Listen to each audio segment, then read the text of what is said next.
to Slow Living. In this video, I'm going to show you how to make a really basic cushion. So it's not going to have a zip or buttons or anything like that. We're actually going to sew it closed. So it's nice and simple. It's a really good beginner project. Because I chose to use this crazy faux fur pile, I don't know what it's called actually. What's it called?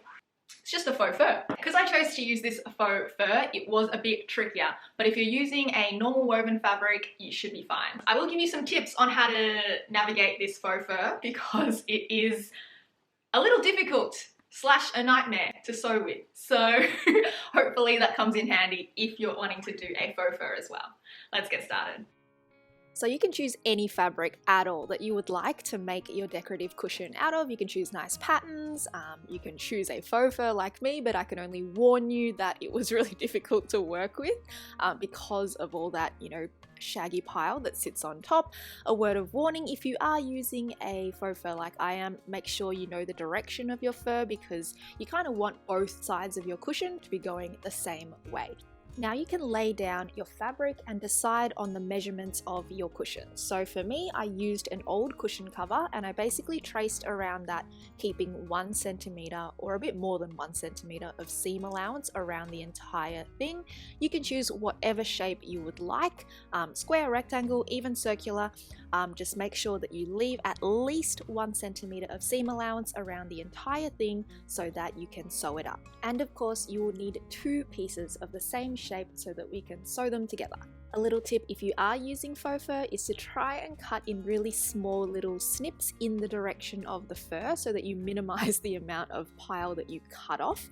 As you can see here, it is inevitable that you will have all of this fur coming off everywhere. So I do recommend that you get all this cutting out of the way, and you can even take your pieces outside and shake them off before you start sewing.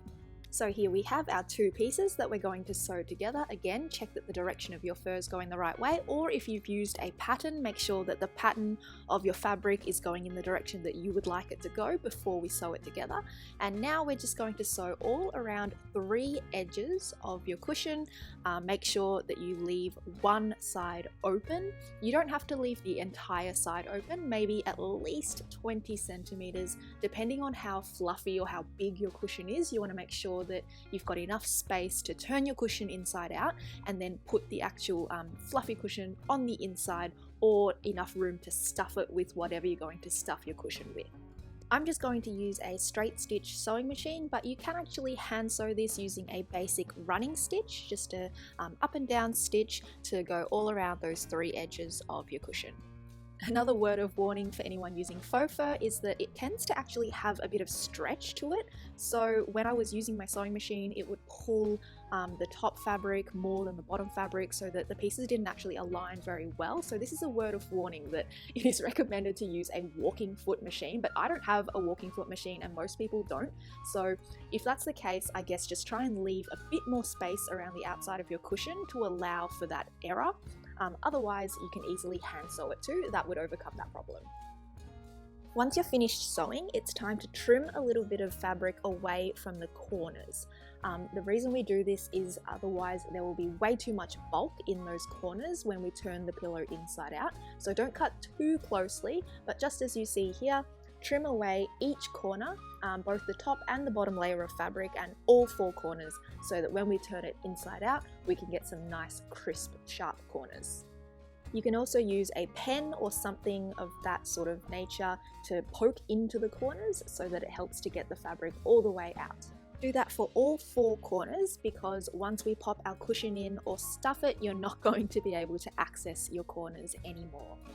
And once you've done that, you can pop the cushion into the cover and we're nearly done. If you don't have a cushion to pop inside your cover, you can actually just use scraps, or I know people who have upcycled old pieces of clothing that they no longer wear. Basically stuff things inside your cushion to get a nice fluffy shape that you're after. And if you used faux fur, take an extra minute to pull out all the little bits of fabric that are sort of stuck in between all the seams. Now it's time to close the cushion cover, and because of this crazy faux fur, I will have to show you on a different piece of material. Here you can see, just pretend that this is the opening of my cushion cover. We have at least 1 centimeter of seam allowance on each side that you want to fold to the inside of the cushion like this, so that when we finish it, it's going to be nice and neat. You can use pins to secure everything in place. I know that with a cushion on the inside, this is going to be a little bit trickier than what it looks like with this piece of fabric, but do your best because it will help hold everything in place while you sew it closed. Now you can grab a needle and thread, and we're going to tie a knot on the inside of the seam so that you can't see it.